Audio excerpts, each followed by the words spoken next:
ٹھیک ہے جنید اکبر صاحب، ویٹ تو ہمیں کرنا چاہیے مگر اس کے بڑے دوررس نتائج نکل سکتے ہیں اور اس کا بلا واسطہ براہ راست جو ہے اثر جو ہوگا وہ صدارتی انتخابات کے اوپر، سینٹ کے انتخابات کے اوپر ہوگا. آپ کی کیا انڈرسٹینڈنگ ہے؟ بسم اللہ الرحمن الرحیم. بڑی مہربانی، شکریہ جی. میڈم، سب سے پہلے تو یہ دیکھنا چاہیے کہ ہمیں سیٹیں کیوں نہیں ملی.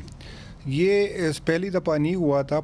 کی پی میں ہماری باپ پارٹی کے 2 آزاد بندے تھے اور وہ باپ میں شامل ہو گئے، اور پھر اسی الیکشن کمیشن نے اس کو ریزرو سیٹ دی گئی. نہ اس نے لسٹ جمع کی تھی نہ اس کا پہلے سے، بلکہ بعد میں آزاد شامل ہو گئے تھے.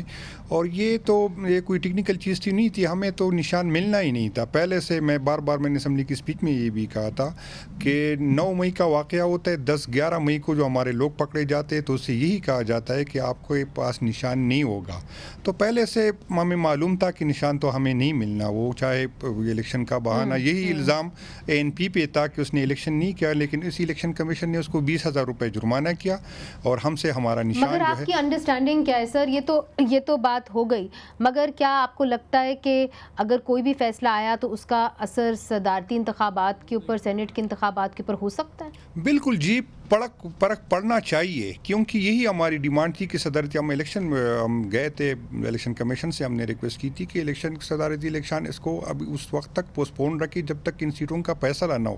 تو الیکشن ابھی تک ہمارا جو ہے ہاؤس پورا نہیں تھا، ابھی تک کی پی کا ہاؤس بھی پورا نہیں. اس کے باوجود الیکشن کمیشن نے سینٹ کے الیکشن بھی کروائے اور صدارتی الیکشن بھی کروائے. ہم نے کوشش کی، لیکن چونکہ اداروں کا ہمارے ساتھ تعاون نہیں باعث ہے ہمارے ساتھ.